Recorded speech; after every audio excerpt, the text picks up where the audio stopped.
A Canadian influencer is using her platform and her front lawn to raise awareness for the 215 Kamloops residential school victims that were found recently. Now calls are mounting for greater accountability and a search for more unmarked graves that may be surrounding these former residential schools. I'm going to get into all of those details in just a moment, but first, before I continue, I must warn you that a lot of what I'm about to discuss may be shocking to hear. Now that you've been warned, let's get right to it. Recently, a southwestern Ontario woman with millions of followers online has decided to use her platform for good. Normally, Selena Meyer's content relies on eye-rolling puns, but now she is talking about something that is truly no laughing matter.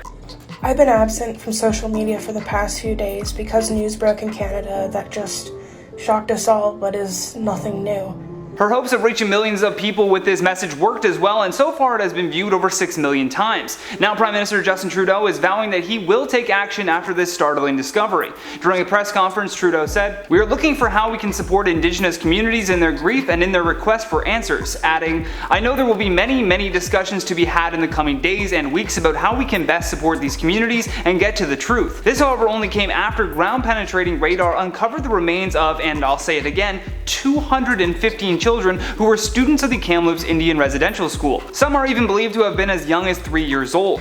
From 1890 to 1978, Kamloops had the largest school in the Indian Affairs residential school system. According to one report, their enrollment even hit an all-time high in the early 1950s, with 500 students being taken there. This recent discovery, though, of Indigenous children who were previously thought to have gone missing is simply just scratching the surface. According to the TRC, more than 4,100 children who passed from a disease or accident had been attending one of these schools at the time. Although after finding an entire hidden gravesite, that number could be much higher. According to Cindy Blackstock, who serves as an executive director of the First Nations Child and Family Caring Society, she said, "TRC Commissioner Murray Sinclair would say as many as 6,000 might be more realistic, and that might not even be enough because so many of these deaths were hidden," adding, "They need to fully fund the work that needs to be done to identify the unmarked graves of children across Canada because there are many more." Which is exactly what the Truth and Reconciliation Commission is calling on the federal government to do. Back in 2009, they released a report saying that they would require the government to fund a search for these unmarked graves at the expense of $1.5 million.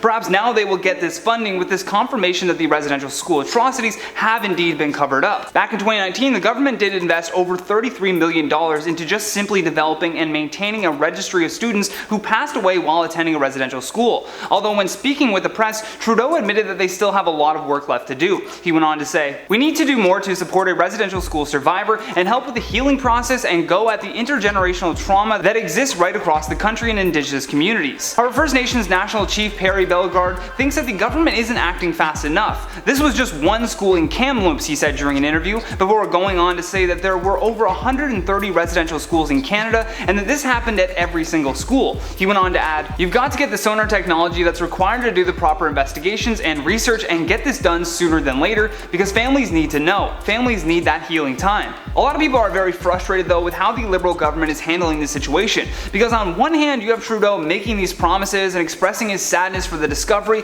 but then at the same time the government is continually fighting residential school survivors in court. The Canadian Human Rights Tribunal had previously ordered the government to compensate First Nations children who had been taken from their homes as kids, and then as adults they were actually discriminated against when it came to needing assistance from the welfare system.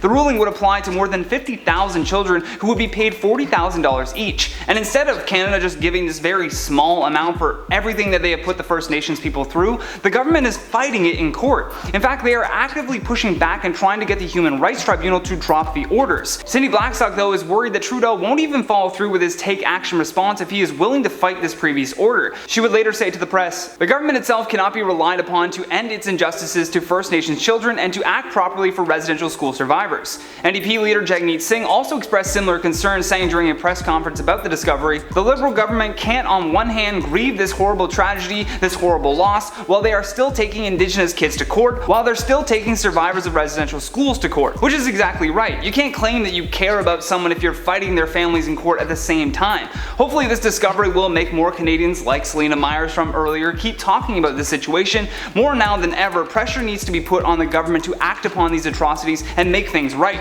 Never forget that the last residential school in Canada didn't even close until 1996. We're not talking about things that other generations did hundreds of years ago. We're talking about 25 years ago. Only 25 years ago did Canada decide that it was a good idea to close these schools. Then they just tried to expect that everyone would move on and forget about it. Well, we haven't. And out of respect for the 215 children that were discovered in Kamloops, we're not going to do our usual comment shoutouts, but definitely make sure to leave us a comment down below with your thoughts on all this, because the best thing that we can do right now is just keep the conversation going. For now, I've been your host, Johnny Rogers, and I'll see you on the next one.